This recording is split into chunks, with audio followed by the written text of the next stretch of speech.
हरे कृष्णा। श्रीमद् भगवद गीता यथारूप अध्याय 6 ध्यान योग। श्री भगवान ने कहा, जो पुरुष अपने कर्म फल के प्रति अनासक्त है और जो अपने कर्तव्य का पालन करता है वही सन्यासी और असली योगी है। वह नहीं जो ना तो अग्नि जलाता है और ना कर्म करता है। हे पांडुपुत्र, जिसे सन्यास कहते हैं उसे ही तुम योग अर्थात परभ्रम से युक्त होना जानो, क्योंकि इंद्रिय तृप्ति के लिए इच्छा को त्यागे बिना कोई कभी योगी नहीं हो सकता। अष्टांग योग के नव साधक के लिए कर्म साधन कहलाता है और योग सिद्ध पुरुष के लिए समस्त भौतिक कार्यकलापों का परित्याग ही साधन कहा जाता है। जब कोई पुरुष समस्त भौतिक इच्छाओं का त्याग करके ना तो इंद्रिय तृप्ति के लिए कार्य करता है और ना सकाम कर्मों में प्रवृत्त होता है तो वह योगारूढ़ कहलाता है। मनुष्य को चाहिए कि अपनी मन की सहायता से अपना उद्धार करे और अपने को नीचे ना गिरने दे। यह मन बद्ध जीव का मित्र भी है और शत्रु भी। जिसने मन को जीत लिया है उसके लिए मन सर्वश्रेष्ठ मित्र है, किंतु जो ऐसा नहीं कर पाया उसके लिए मन सबसे बड़ा शत्रु बना रहेगा।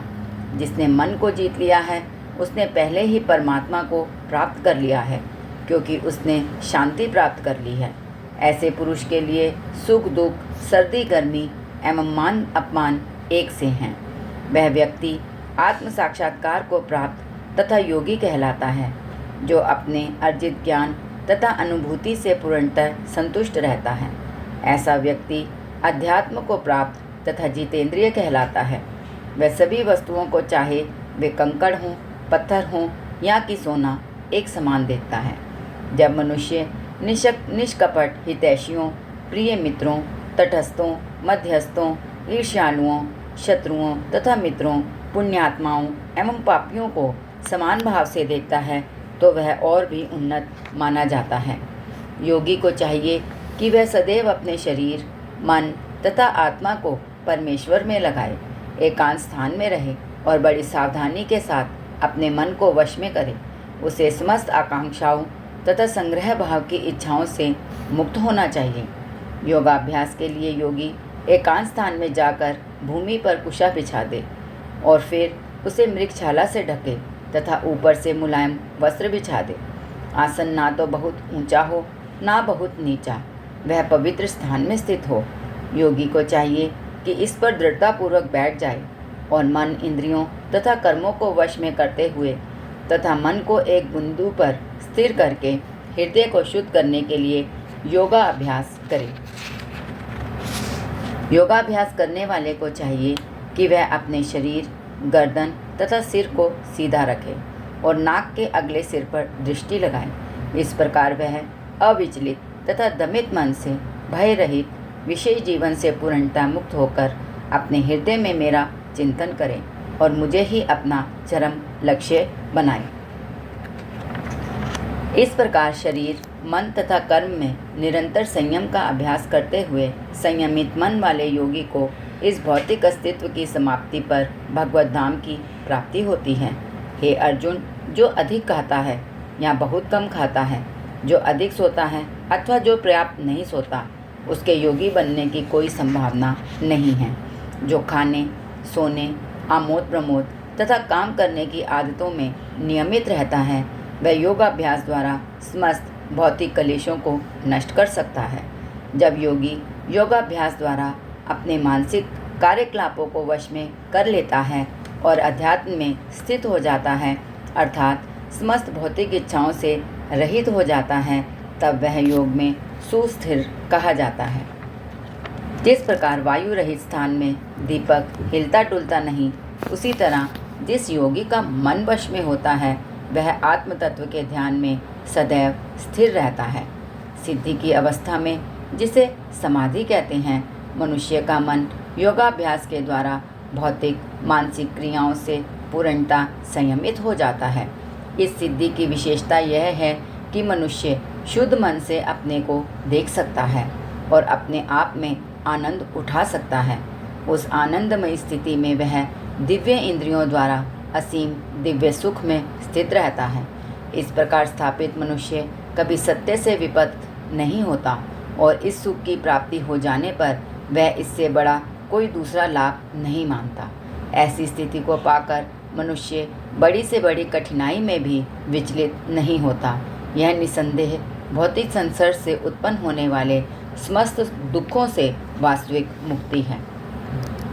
मनुष्य को चाहिए कि संकल्प तथा श्रद्धा के साथ योगाभ्यास में लगे और पथ से विचलित ना हो। उसे चाहिए कि मनोधर्म से उत्पन्न समस्त इच्छाओं को निरपवाद रूप से त्याग दे और इस प्रकार मन के द्वारा सभी ओर से इंद्रियों को वश में करे। धीरे धीरे क्रमशः पूर्ण विश्वास पूर्वक बुद्धि के द्वारा समाधि में स्थित होना चाहिए और इस प्रकार मन को आत्मा में ही स्थित करना चाहिए तथा अन्य कुछ भी नहीं सोचना चाहिए। मन अपनी चंचलता तथा अस्थिरता के कारण जहाँ कहीं भी विचरण करता हो, मनुष्य को चाहिए कि उसे वहाँ से खींचे और अपने वश में लाए। जिस योगी का मन मुझ में स्थिर रहता है वह निश्चय ही दिव्य सुख की सर्वोच्च सिद्धि प्राप्त करता है।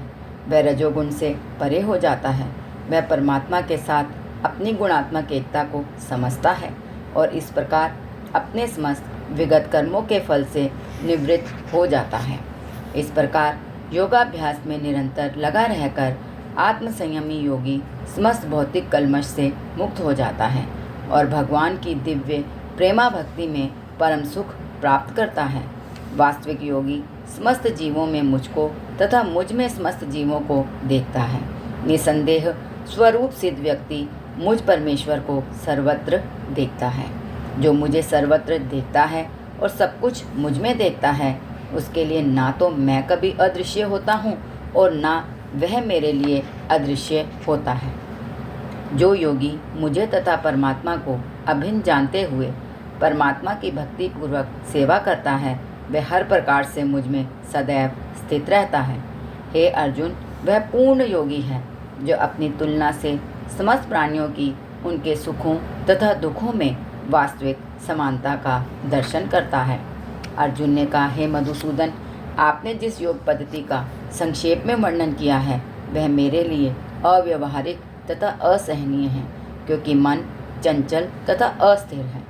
हे कृष्ण, चूँकि मन चंचल, अस्थिर, उच्छृंखल, हठीला तथा अत्यंत बलवान है, अतः मुझे इसे वश में करना वायु को वश में करने से भी अधिक कठिन लगता है।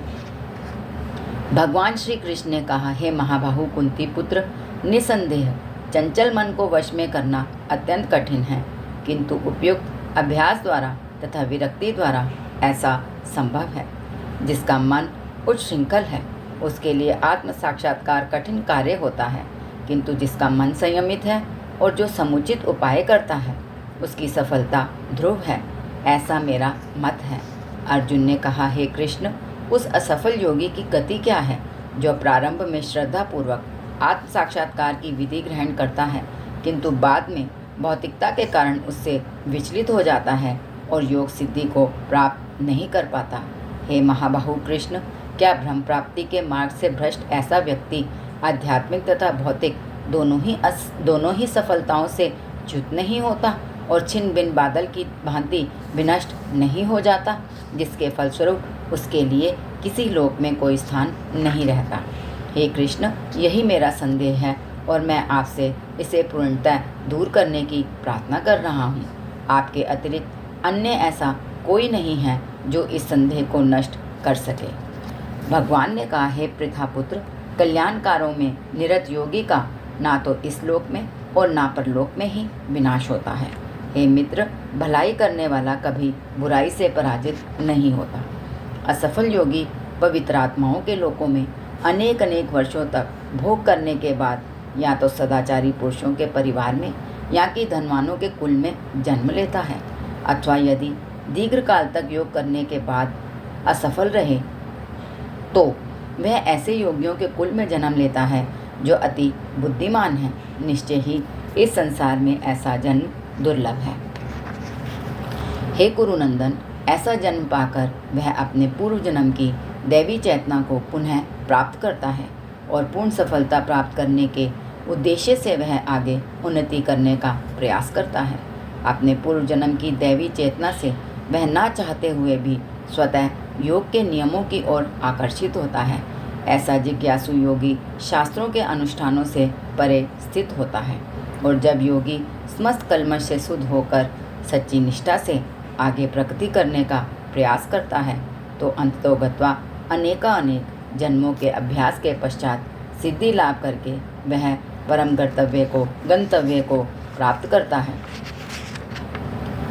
योगी पुरुष तपस्वी से, ज्ञानी से तथा सकाम कर्मी से बढ़कर होता है। अतः हे अर्जुन, तुम सभी प्रकार से योगी बनो, और समस्त योगियों में से जो योगी अत्यंत श्रद्धापूर्वक मेरे परायण है, अपने अंतःकरण में मेरे विषय में सोचता है और मेरी दिव्य प्रेमा भक्ति करता है, वह योग में मुझे परम अतरंग रूप में युक्त रहता है, मुझसे परम अतरंग रूप में युक्त रहता है और सबों में सर्वोच्च है। यही मेरा मत है। इस प्रकार श्रीमद् भगवत गीता के 6ठे अध्याय ध्यान योग का भक्ति वेदांत अर्थ पूर्ण हुआ।